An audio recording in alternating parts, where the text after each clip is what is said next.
आप मंत्र जाप करते हैं, मंत्र जाप तो समझो बीज है आपका, और ये दान धर्म पांचों यज्ञ जो करनी होती हैं, ये उसमें भक्ति रूपी बीज को पौधा पेड़ बनाने के लिए सिंचाई का काम करते हैं। तो ये सिंचाई भी कंपलसरी है, यानी दान पांचों यज्ञ भी चाहिए। एक यज्ञ है धर्म की, दूसरी यज्ञ है ध्यान, तीसरी यज्ञ हवन की, चौथी यज्ञ प्रणाम, और पांचवी यज्ञ ज्ञान की। तो ज्ञान यज्ञ ये सत्संग है।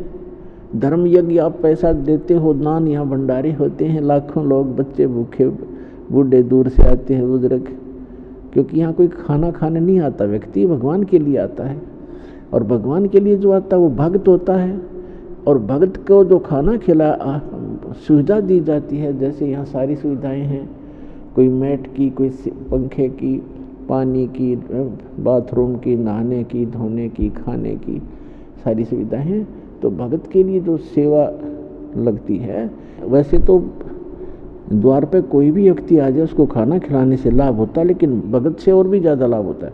तो यहाँ जितने भी आते हैं सतभक्त सत्साधक आते हैं, दुखी व्यक्ति आते हैं, तो यहाँ भंडारा चल रहा होता है, आते आत्मा तृप्त होती है।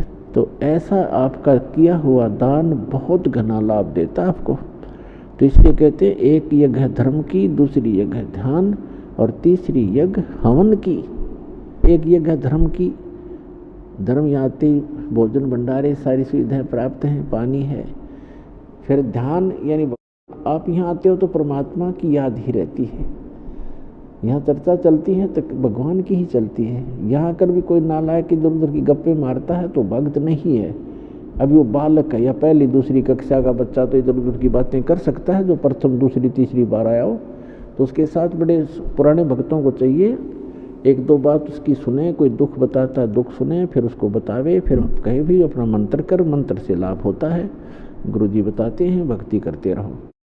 तो यहाँ आओगे तो मालिक का ही ध्यान रहेगा। ये ध्यान यज्ञ है, हठ योग नहीं है। और तीसरी यज्ञ हवन की, यहाँ पर जोत जलाई जाती है भगवान के लिए, वो हवन यज्ञ कहलाता है, वो हवन यज्ञ है। और चौथी यज्ञ प्रणाम, यहाँ सब प्रणाम करते हैं भगवान को, अहंकार टूटता है आपका, और आपको बहुत घना पुण्य मिलता है प्रणाम यज्ञ से। और पांचवी यज्ञ जो ज्ञान की है, ये अध्यात्म मार्ग का ज्ञान यहाँ पर दिया जाता है, सत्संग सुनाया जाता है। तो ये पांचों यज्ञ अनिवार्य हैं इस भक्ति रूपी पौधे को, भक्ति रूपी फसल को सफल बनाने के लिए।